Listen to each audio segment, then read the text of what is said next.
actually what you'll find in the US recruitment market is that it's dominated by large recruitment firms, and all of those, or certainly a lot of those large recruitment firms, are largely generic in terms of they can serve kind of any industry, any role. And it's really left a gap in the market for niche-focused recruitment firms to launch and thrive. And that's definitely something when we've seen recruitment firms really bottom down on being very niche in the US market, where we've seen those businesses have large success very early on. So the 5 key questions really that you would probably want to ask yourself when you're choosing your target market and looking at that proposition is, what is going to be your niche? So what will that niche be? So when we talk about niche, you may say, okay, I am going to go into the finance sector and I am just going to recruit fractional CFOs. So it's a drilled down niche from not just an industry, but to a role as well. And you can do that across other things. So you might say, okay, I'm going to go into the IT space and I'm only going to recruit Workday consultants that are being provided to HR teams across the US. So thinking about kind of what your niche is going to be.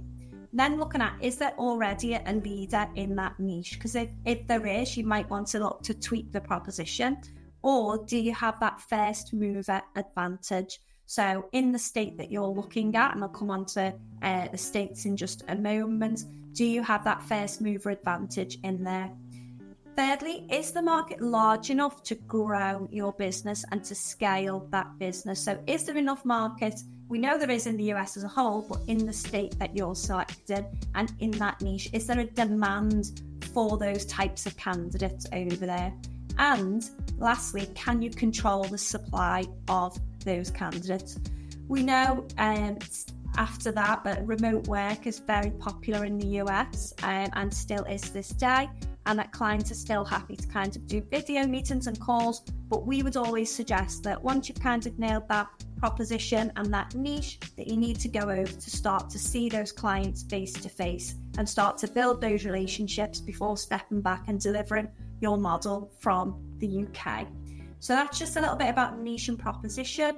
You also should think about your target market. So what state is it that you're going to start to build traction from? And we would always advise to start with one state and to build it out from there. When we say start with one state, what we're really saying with that is start with one state where your target clients exist and look at states where you've got kind of the highest concentration of your target clients. So if that happened to be Texas, then you would look at Texas and you would maybe even drill down further on locations within Texas, because again, when you look at the size of Texas, it's kind of 4 times bigger than the UK alone. So again, just understanding the size of what you're dealing with and being able to appropriately choose a state.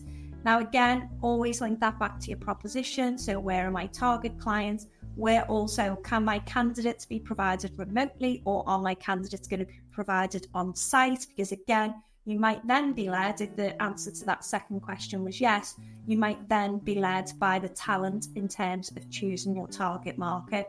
Just to give you an idea of some of the states and where we're seeing kind of the largest states by sector. We know that California and Texas are hubs for IT or tech-based roles.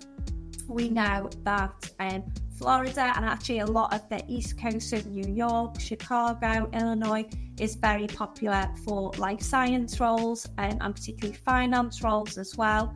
And then we typically see 3 of the larger states, California, New York and Texas, being very popular for marketing-based roles as well. If you want any more detail on any of those states and just the size of those markets, particularly looking at what your industry and niche roles are, please feel free to reach out to me on LinkedIn and I can talk that through in more detail.